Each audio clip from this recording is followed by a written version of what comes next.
Hey guys, it's Yash again, and welcome back to my channel. If you clicked on this video, then I'm assuming you're planning on selling your house, which can be daunting, especially if it's the first time and you don't know what to expect. So I thought I'll make a quick video to explain just that in 5 easy steps.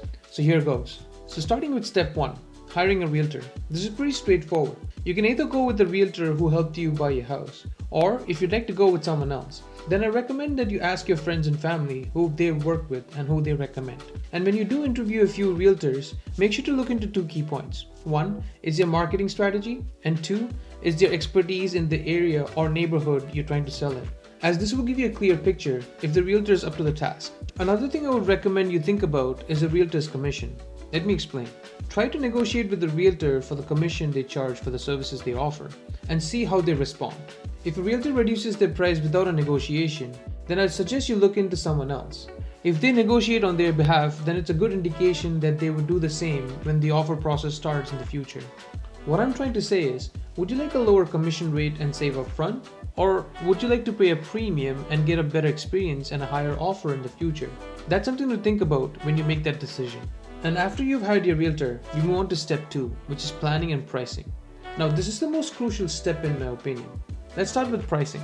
Pricing usually starts with the walk around the house, along with the combination of sold and active comparables. It usually factors in all the sold houses in the neighborhood for the past 6 months to a year, also the active listings in the market. Even your current market conditions would have an influence on the listing price. Your realtor would do your research here to give you a sound listing price.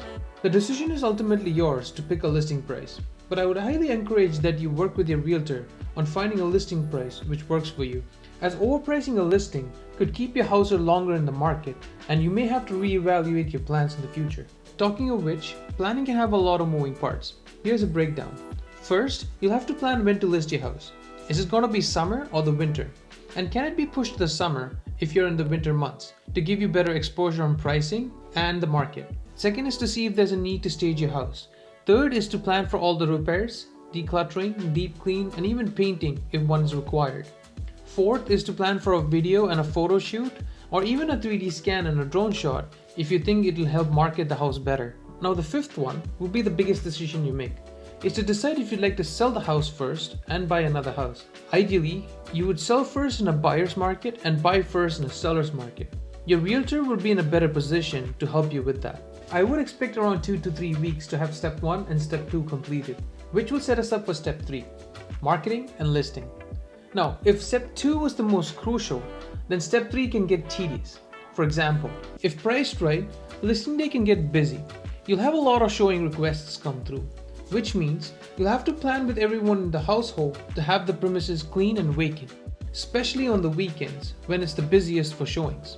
You can always set a time parameters for all the showings, but I would recommend that you accommodate any special requests which come through, as you never know that they might be the ones who buy your place. Something to remember is that the first couple of weeks of your listings are the most crucial, so keep an eye out on the feedbacks you get along the way to fix any shortfalls. To give you a rough math on showings, for every 500 people who view your property online, you should receive 1 showing, and for every 4 to 5 showings, you should receive an offer. Now this is just a rough math. It can change based on the market circumstances and the price.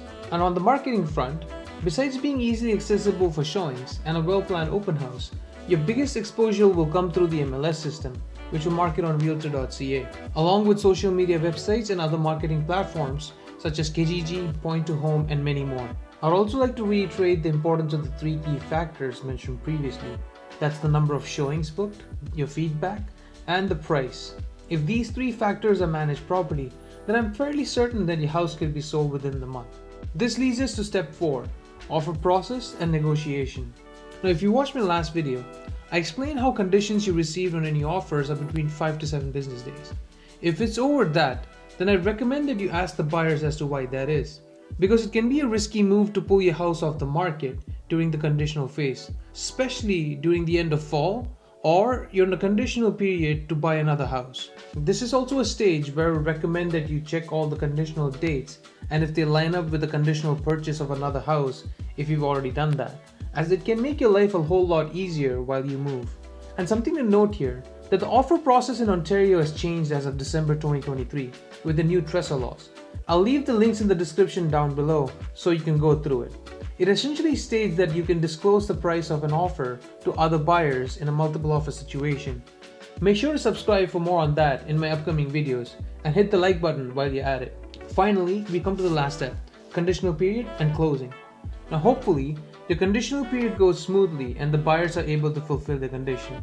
If not, and they require an extension, I would recommend that you ask them why, and if it makes sense to have an extension put in place. And after the conditions have been fulfilled and the house is sold firm, this is where the lawyers step in and do the heavy lifting, from transferring the property from you to the buyers and processing the financials. So it's essential that you communicate with your lawyers at this stage. Now I'd like to mention a few tips for sellers during the closing stage. 1. Make sure to plan your move the day before the closing. And 2 is to make sure you clean the house, check for damages, and also make sure the appliances are in good working order, as this can create a huge issue if not handled properly. Well, there you go. I hope this video helped you understand and give you an idea of what to expect when selling your house. And remember, this is a once in a lifetime experience, so make sure to have fun along the way. And if you are planning to buy or sell in the Ottawa region, then make sure to reach out in the description down below, and I'll see you in the next one.